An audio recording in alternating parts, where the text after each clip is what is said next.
Muerte y tortura de Junko Inatai Furuta. Junko Furuta nació en 1972 en la prefectura de Saitama, en la isla de Honshu, Japón. Era una excelente estudiante de origen humilde y muy popular entre sus compañeras.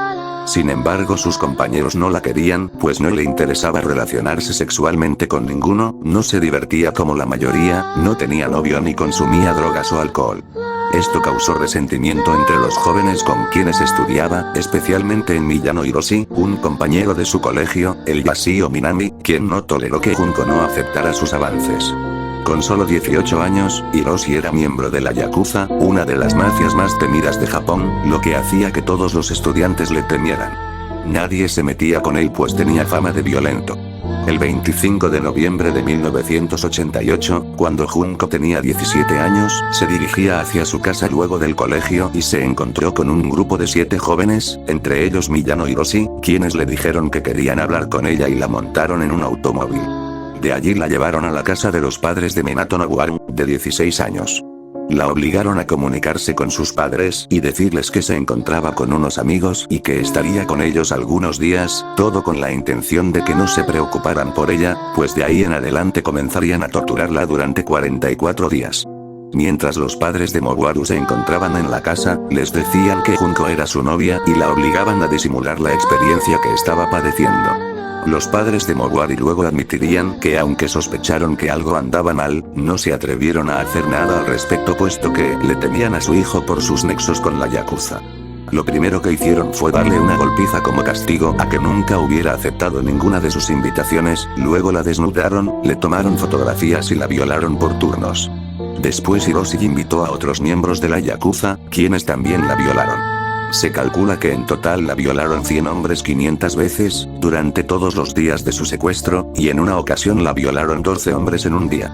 Junko permaneció desnuda durante casi todo su cautiverio, era obligada a masturbarse frente a varios hombres mientras estos bebían cerveza preparándose para violarla. No dejaron de tomar escabrosas fotografías que sirvieron como evidencia durante el juicio. Le introdujeron todo tipo de objetos en el ano y la vagina, como botellas, una barra de hierro y un fuego pirotécnico encendido. Casi no le daban de comer o beber y cuando pedía que la alimentaran le orinaban encima y la obligaban a comer cucarachas y a beberse su orina. Los métodos de tortura que practicaron con Junko parecen haber sido sacados de la más horrible película de terror. A continuación una descripción de lo que ocurrió. La golpearon con palos de golf y palos de bambú.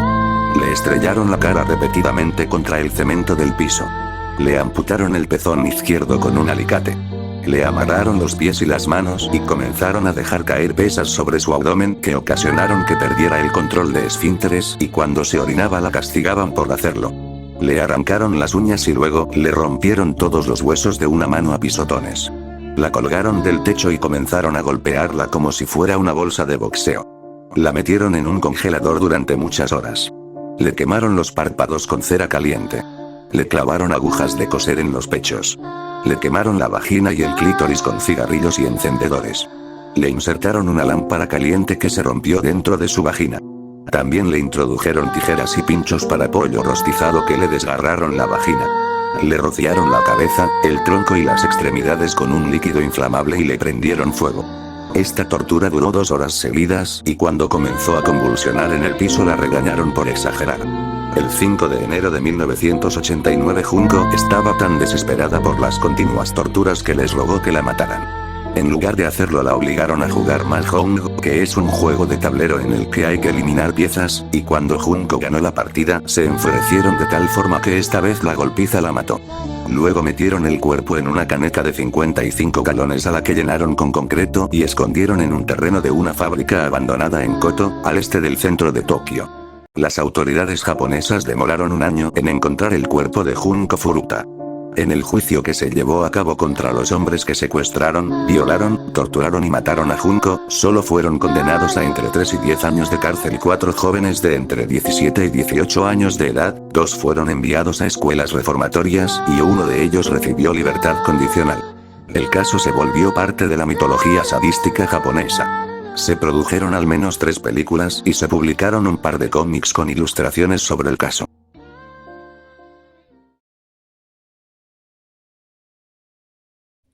La luna llena. Mi nombre es Mario y pertenecía al ejército. Esto que te comparto me pasó hace muchos años, pero lo tengo tan presente como si hubiera sido ayer. La mera verdad, sí llegué a pasar muchas experiencias extrañas o inexplicables ahí, sobre todo porque la mayoría de las veces andábamos en lugares muy apartados en lo alto de la sierra, pero de todas esas experiencias que viví, hay algunas que fueron más aterradoras que otras. Te compartiré una de las que más me han marcado en mi vida, porque a pesar de que me sucedió cuando recién había entrado a las Fuerzas Armadas, aún hay ocasiones en que me despierto aterrorizado por las madrugadas, por las pesadillas que tengo de esa horrible experiencia. En aquella ocasión la operación fue en la Sierra del Rosario, Durango, relativamente cerca a Santo Niño, un pequeño poblado de la región. Fue una incursión limpia, sin un solo disparo. El grupo delictivo escapó. Al parecer algún halcón los alertó de nuestra llegada y les había dado tiempo de escapar por la parte de arriba de la montaña, y de ahí se dispersaron entre la densa vegetación, porque nosotros llegamos por el único camino de terracería que subía hasta allá. Al llegar solo encontramos un par de cuartos grandes de techo de lámina, uno parecía acondicionado como un laboratorio y el otro parecía un almacén, con algunos camastros. El capitán Reyes nos ordenó que nos instaláramos ahí para pasar la noche, para el resguardo de aquellos plantíos, y que al otro día, a primera hora, se iniciara la destrucción de todo esto. En aquella ocasión la sargento García y yo haríamos la guardia. Como te decía hace un rato, yo llevaba poco tiempo de haber ingresado, por lo que no conocía a casi nadie, mucho menos a la sargento. Nos dirigimos en silencio al primer plantío para iniciar nuestro recorrido a las 0100 horas. El clima era caluroso pero agradable, y por fortuna tuvimos una luna llena muy grande que nos alumbraba bastante bien. Al pasar junto al capitán Reyes, que era de por estos rumbos, nos comentó que tuviéramos mucho cuidado, ya que por esta zona había mucho lobo que le gusta meterse entre los plantíos, pero que con un par de disparos al aire se dispersaban de inmediato. Nos cuadramos y le agradecimos el dato. La sargento caminaba rápido y en cuestión de un cuarto de hora ya recorríamos el borde del primer sembradío, que era bastante grande. La luz de la luna sobre el campo de amapolas le daba una tonalidad rojiza. La verdad sí se veía algo tétrico, pero lejos de eso, parecía que iba a ser una noche tranquila y silenciosa. Prácticamente solo escuchábamos el ruido que hacían nuestras botas al chocar sobre la tierra. Saqué mis cigarros y le ofrecí uno a la sargento. Ella solo movió la cabeza de manera negativa. Entonces se me ocurrió comentarle que se veían medio macabros los sembradíos todos rojizos. Ella me miró seria y solo asintió con la cabeza. Encendí mi cigarro y continuamos el recorrido en silencio. Pensé que tal vez no le había caído bien o algo así y decidí mejor quedarme callado el resto del camino, aunque eso sí, la noté algo preocupada. En ese momento empezamos a ver cómo se iban moviendo las plantas a nuestro costado derecho, como si algo estuviera caminando entre ellas a la par de nosotros. Al detenernos también se detuvo, pero se siguieron moviendo ligeramente las flores de encima. Inmediatamente amartillamos y apuntamos nuestras armas en esa dirección. Entonces ahí, pero no obtuvimos ninguna respuesta. Solo se escuchaba el leve sonido del viento y de algunos grillos. Volví a preguntar, al mismo tiempo que la sargento García me indicaba con una señal que avanzara al objetivo mientras ella me cubría la espalda. Me metí muy despacio en el sembradío. Aquellas plantas me llegaban un poco más arriba de la cintura y me fui aproximando muy lentamente.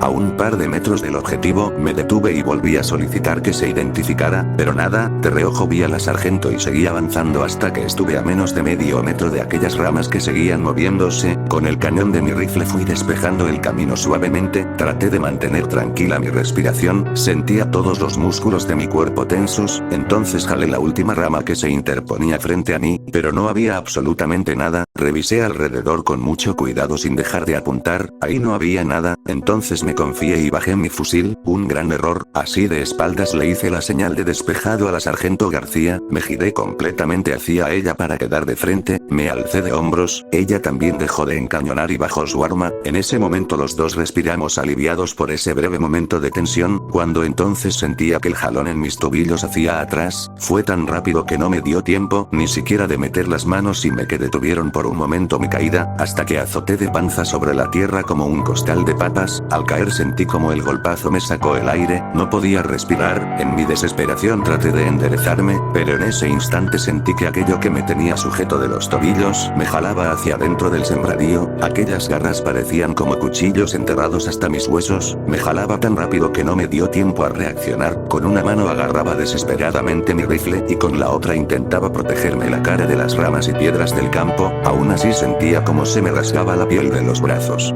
Fueron segundos de confusión, no entendía qué carajos estaba pasando, intenté patalear varias veces pero aquellas garras me apretaron con más fuerza los tobillos, quizá fueron unos 10 o 15 pasos, no sé bien, cuando por fin logré girarme ligeramente sobre mi costado y apunté con mi rifle a aquella bestia que me jalaba a través del plantío, a pesar de que teníamos luna llena solo pude ver un par de ojos rojos encendidos y lo que parecía un pelaje gris sobre el lobo de aquella bestia que bufaba sin parar, sin más le disparé varias veces. Escuché un aullido espantoso, casi humano, y sentí como aquella cosa me soltaba, me giré por completo y seguí disparando asustado, pero frente a mí solo había plantas, en eso escuché la voz de la sargento llamándome, intenté levantarme pero el dolor en mis tobillos era impresionante y volví a quedarme sentado. Fue entonces cuando vi con horror como el rostro de aquella bestia salió de entre las ramas a un costado de mí, abrió su enorme hocico, mostrándome sus colmillos en una mueca grotesca, levantó una de sus enormes garras, parecían cuchillos al resplandor de la luna, yo estaba paralizado, giré mi rifle por instinto y jalé el gatillo varias veces, pero mi arma ya no respondió, bajé mi mano muy despacio hacia la cintura, buscando la 9 milímetros, sus ojos enrojecidos me miraban fijamente, sabía que no tenía muchas oportunidades, al querer sacar el arma de mi cintura se atoró, fue entonces que escuché varios disparos, aquella bestia cayó al piso a mi lado por un segundo, era enorme, pero de inmediato se levantó y se metió entre aquel plantío hasta perderse, me empecé a marear y me recosté, al principio creí que era por la impresión, pero entonces sentí que tenía húmedas las botas, me enderecé con mucho esfuerzo para revisarme, me estaba desangrando, fue entonces cuando escuché otros disparos y la voz de la, en cuestión de segundos ya estaba conmigo, por la radio pidió apoyo y me ayudó a levantarme, pero el dolor era tan fuerte que solo alcancé a salir a la orilla de aquel sembradío y me tuve que sentar en la tierra otra vez, en ese momento llegaron mis compañeros. En el campamento el médico me inyectó y me curó las heridas, ahí estuvo en todo momento la sargento García, yo no paraba de agradecerle que me hubiera salvado la vida, en ese momento entró el capitán Reyes, habló con el médico aparte y después se acercó a nosotros, me preguntó qué había pasado, traté de ser lo más claro y preciso en mi descripción de aquella bestia, me escuchó muy atento, cuando terminé de contarle me dijo que me iría unas semanas a casa para recuperarme, se despidió de la sargento y de mí, pero antes de salir de la tienda médica nos pidió que no le contáramos a nadie de esto. No sé realmente lo que esa criatura era, pero algún día volveré y acabaré con lo que esa criatura empezó.